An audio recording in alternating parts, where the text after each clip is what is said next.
এই মুহূর্তে যে ৪ তারিখ যে গণনা রয়েছে তার আগেই চরমে উঠেছে স্নায়ুযুদ্ধ। একদিকে আমরা দেখতে পাচ্ছি নেতাজি ইন্ডোরে যেখানে গণনা কেন্দ্র, সেখানে যেমন তৃণমূল কংগ্রেসের পক্ষ থেকে অবস্থান করেছিলেন ডক্টর শশী পাঁজা, কুণাল ঘোষ। অন্যদিকে সাখাওয়াত মেমোরিয়াল হল, যেখানে শুভেন্দু অধিকারীকে আজকে দেখতে পাওয়া গেল, ভবানীপুর কেন্দ্রের ভারতীয় জনতা পার্টির প্রার্থী, তিনি ওখানে উপস্থিত ছিলেন।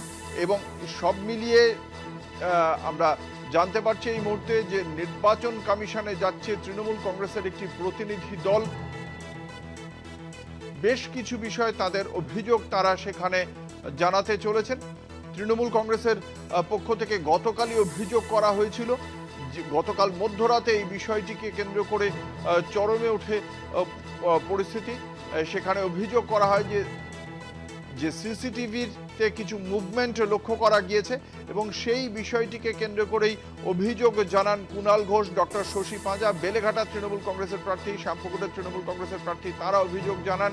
পরবর্তীকালে মানিকতলা কেন্দ্রের বিজেপি প্রার্থী তাপস রায়, তিনিও গিয়ে পৌঁছন মধ্যরাতে নির্বাচন কমিশনের কাছে, নেতাজি ইন্ডোর স্টেডিয়ামের কাছে।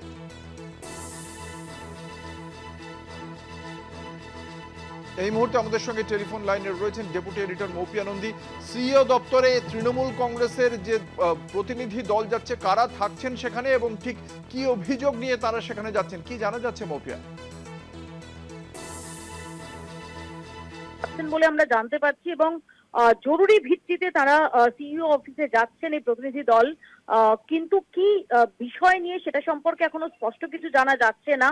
তৃণমূল কংগ্রেস সূত্রে যেটা জানা যাচ্ছে যে কোনো একটি গুরুতর বিষয় তারা ইলেকশন কমিশনের নজরে আনতে চান এবং যে কারণেই তাদের এই জরুরি ভিত্তিতে সিইও অফিসে প্রতিনিধি দল পাঠানোর সিদ্ধান্ত।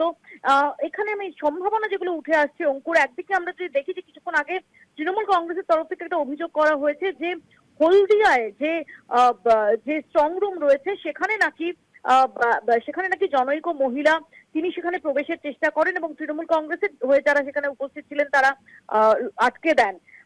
এই সম্ভাবনা, এই প্রসঙ্গটি তারা তুলতে যাচ্ছেন কিনা। আবার যেহেতু আমরা দেখতে পাচ্ছি যে ফিরহাদ হাকিম এবং অসীম বসু রয়েছেন, সেক্ষেত্রে ভবানীপুর সংক্রান্ত কোনো প্রসঙ্গ তারা ইলেকশন কমিশনে গোচরে আনতে চাইতে পারেন, এরকম সম্ভাবনা, সেই সম্ভাবনাও উড়িয়ে দেওয়া যাচ্ছে না অঙ্কুর। একেবারেই ধন্যবাদ। আমাদের সঙ্গে ছিলেন আমাদের ডেপুটি এডিটর মৌপিয়া নন্দী। আপনাদের জানিয়ে রাখি, গণনার আগে চরমে স্নায়ুযুদ্ধ। তৃণমূল কংগ্রেসের পক্ষ থেকে ৩ সদস্যের প্রতিনিধি দল যাচ্ছে নির্বাচন কমিশনে এবং সেই দলে রয়েছেন ফিরহাদ হাকিম, ডক্টর শশী পাঁজা, অসীম বসু, এমনটাই এখনো পর্যন্ত জানতে পারা যাচ্ছে। ঠিকই কি অভিযোগ নিয়ে বা কোন ঘটনার প্রেক্ষিতে দৃষ্টি আকর্ষণ করতে চাইছে তৃণমূল কংগ্রেস নির্বাচন কমিশনের, সেই বিষয়টি এখনো স্পষ্ট না হলেও নির্বাচন কমিশনে যাচ্ছে তৃণমূল কংগ্রেস, এটাই সর্বশেষ আপডেট।